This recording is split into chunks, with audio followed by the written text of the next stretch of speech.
Welcome to today's Explainer.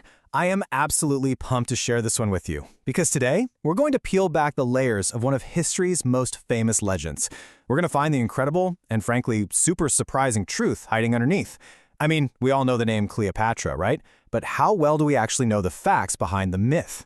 So let's just start right off the bat with a foundational question for you. Was Egypt's last pharaoh actually Egyptian? When you think of Cleopatra, you probably picture the Great Pyramids, the mighty Nile River, the Golden Sands, and naturally, you just assume the answer is a simple yes. But history has a really funny way of challenging our assumptions.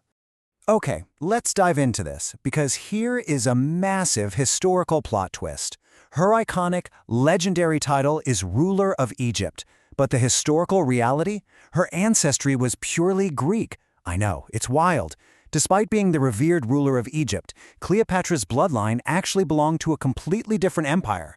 Her family was Macedonian Greek, meaning the most famous Egyptian queen of all time literally didn't possess a drop of Egyptian blood in her veins. Let's get into Section 1, the Greek Pharaoh, tracing the Ptolemaic line.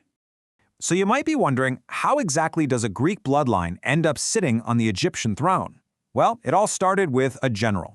Cleopatra was actually a direct descendant of Ptolemy I, who was one of Alexander the Great's top generals. After arriving in Egypt, Ptolemy essentially just declared himself the ruler. Now let's be honest, just showing up and taking the title isn't exactly a democratic move. But that bold, self-appointed declaration set the stage for a Greek dynasty that ruled for centuries, tracing all the way down the family tree to Cleopatra herself, the last pharaoh. Let's move to Section 2, a linguistic genius, the voice of an empire. Okay, so we've established her deep Greek roots, but her intellect is where her story becomes truly captivating.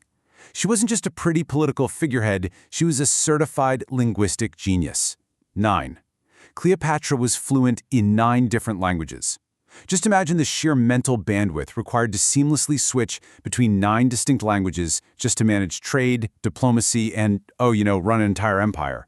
Her vast linguistic arsenal included Greek and Latin, which for sure makes total sense given the geopolitical landscape at the time.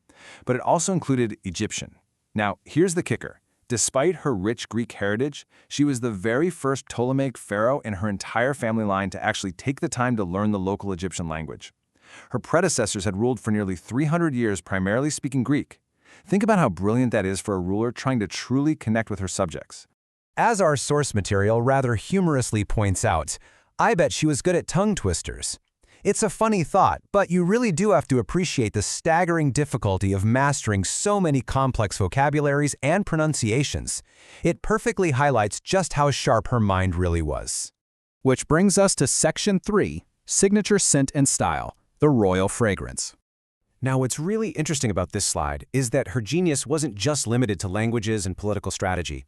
Cleopatra was known globally for her beauty, sure, but she elevated her presence with a very specific, custom perfume recipe.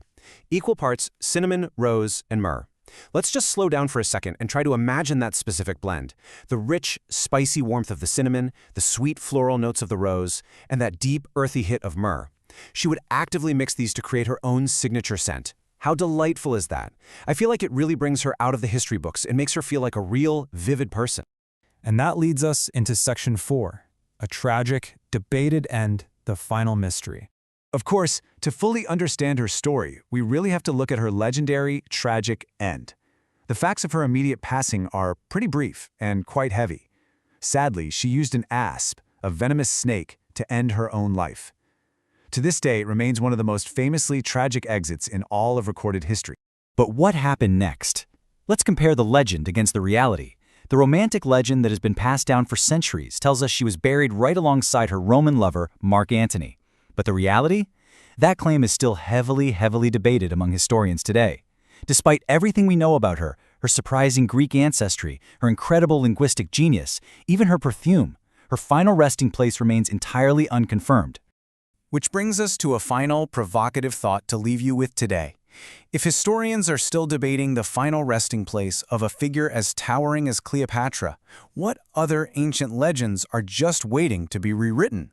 I really hope this explainer sparked your curiosity to look a little closer at the history you think you know. Keep questioning, keep learning, and I'll catch you in the next one.